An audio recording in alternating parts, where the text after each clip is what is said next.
When Arcane first came out, I didn't really care that much for it.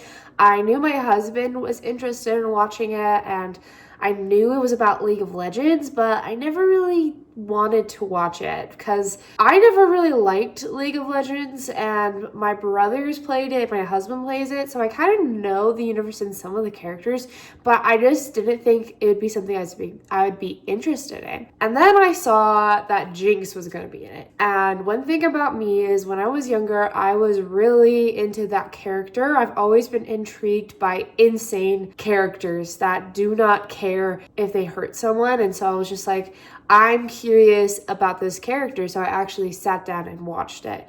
And oh my god, this series is probably the best series I have ever witnessed. And anytime I would tell people like, hey, you should watch Arcane, it's so good, people would ask me, well, what's it about? What's it like?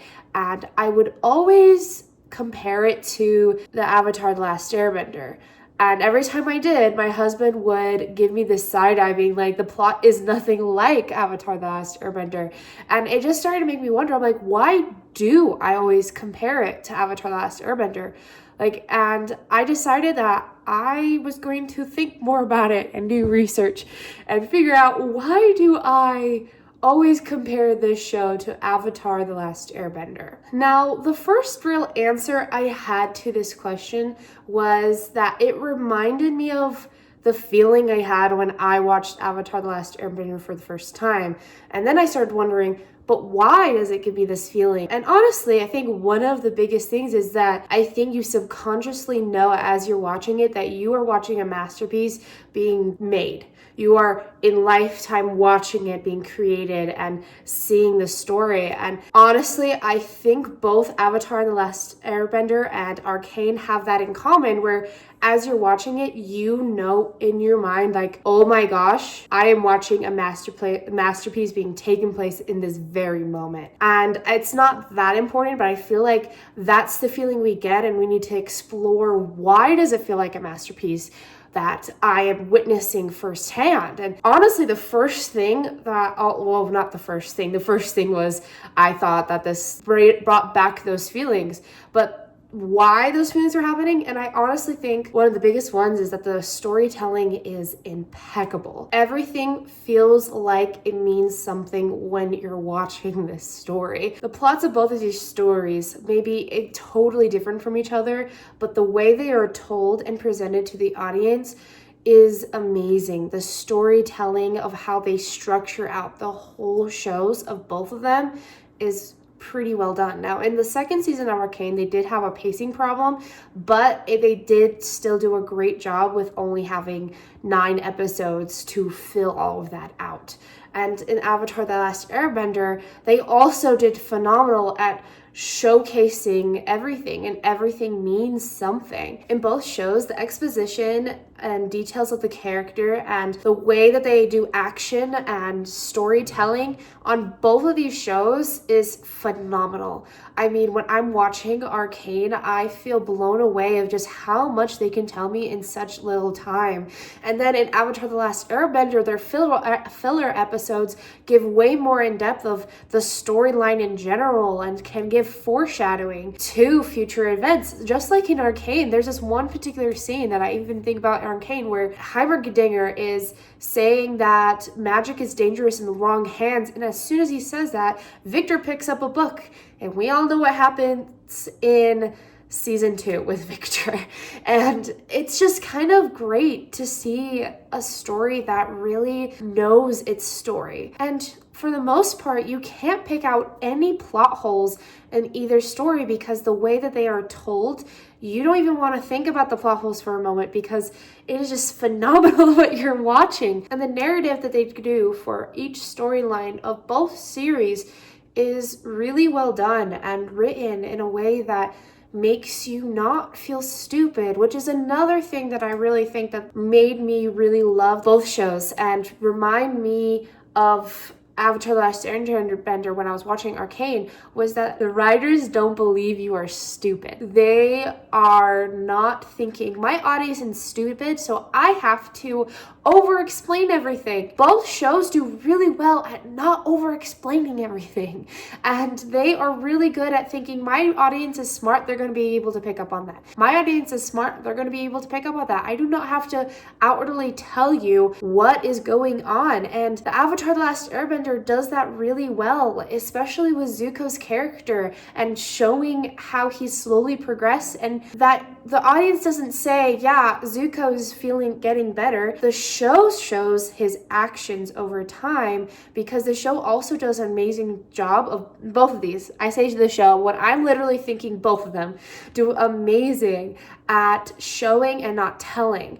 And Arcane, sorry, both start with an A, but Arcane also does a really good job at showing, not telling, and making you not feel stupid, not outwardly saying, this is what happened, this is how all of us are feeling. You can see the progression of everyone's different opinions and different feelings throughout both shows changing. Like, there are some things I would say in both shows where they blatantly say some things, and that's fine, but if you're not relying on it throughout a series, I think you're doing a phenomenal job, especially how well both of these shows do a phenomenal job at explaining everything without telling you everything, and explaining situations without having to tell you situations, and giving you the opportunity to interpret what is happening. And yes, sometimes they reveal it later on. Let's say in season 2 when Jace randomly comes in and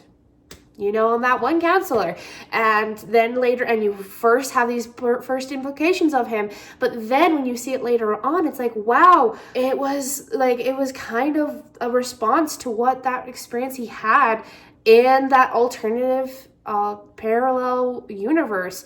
And Avatar The Last Airbender does really well with those kinds of things too.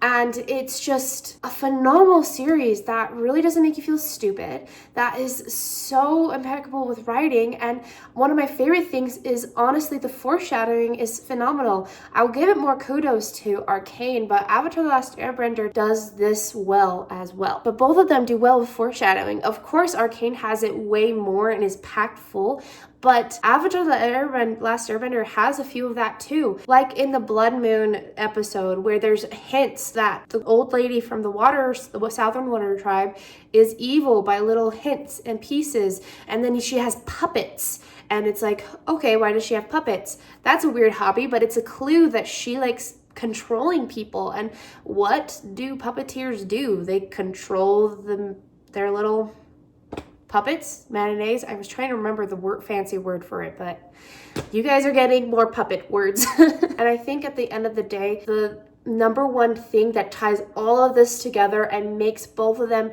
even feel so more amazing when watching, and makes me think of the other when I'm watching it, is the characters themselves. The characters are so well written and developed in both of these series that I cannot think of another series of a book, movie, show that does as well of character development than both of these shows, as well as mental states of both of these shows. Yes, of course, Arcane is way more adult and way more in-depth and goes through the goriness of it, but Avatar The Last Airbender does a phenomenal job of it as well. It shows trauma, it shows the response of watching people die and the progression of trying to overcome it. And then Arcane does well with it too, with the response of death, and it's way more in your face, of course, but both of these shows do a phenomenal job at showing that the characters are so in-depth.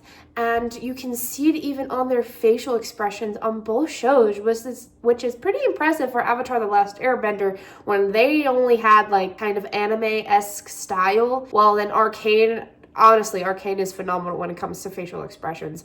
But both of them do really good with the development of their characters, and I would say with the mental state as well. I think both of them have their icon of mental state and progression, and I would say Jinx and Zuko are the pentapus of this, and both of their prized possessions because of how well those characters are written and how well they portray trauma and how well they show psychological inconsistencies. I mean, in Avatar: The Last Airbender, they do great with Azula, showing she's a control freak and little things about her psychological way of thinking that is just so well done, and they don't say it to your face. Like, as I was saying before, that the Avatar: The Last Airbender doesn't show and not tell, and that goes for Arcane. They show the ways that Jinx's mind works, where you can see her slowly going into insanity and then slowly coming back out, and you can see Azula slowly going into insanity. Sadly, we don't get to see her come back out, but still, both of them do phenomenal at showing psychology of characters and progression throughout a series because of different things happening to them and different ways that they are looking inwards and trying to progress. And I think that, honestly, both Arcane and Avatar: The Last Airbender are probably the best works of fiction I have ever seen in my entire life. And I think that's one of the biggest reasons, and maybe the number one reason, of why I and many others I know compare Avatar: The Last Airbender and Arcane to be very, very similar, like almost one and the same. That is how I have gotten people to watch Arcane, is by saying it's a lot like Avatar: The Last Airbender. It does make you cry more, but they're very similar. And I hope this video has helped you realize like how much they integrate and why they will always be remembered as probably the best works of fiction ever to be placed on this earth, with such good storytelling, barely any plot holes. Every story is going to have a plot hole no matter what you try. Impeccable foreshadowing and details in both stories and the progression of characters and how they intertwine with the world that they're in and how they affect the world that they're in. And both of them do a phenomenal job at it. And I will always say to this day that Arcane and Avatar: The Last Airbender are the number two things that I would compare to. Even if they have nothing in common with plot, they both are phenomenal works of art that both are a lot alike because of how well the writers of those shows and the creators and the producers, our animators, everyone on both of these shows did phenomenal and making pieces of art that we're going to compare to because they are so amazing. And I hope that this video has made you think about this at all. Please, in the comments, let me know if there's anything that I've missed that compares the two, or maybe you don't think that they're comparable at all. Let me know in the comments. But I believe that these stories are going to be seen as the best stories of our generation. I'm Gen Z and millennials, and I hope you guys enjoy this video. Do get out in the comments if you want to explore more analysis of the two. This was kind of a bit short. I didn't write a full analysis. We're going out of passion and bullet points that I thought were important. But thank you all for watching. I hope you have a great day, great week, and I'll see you all in the next video.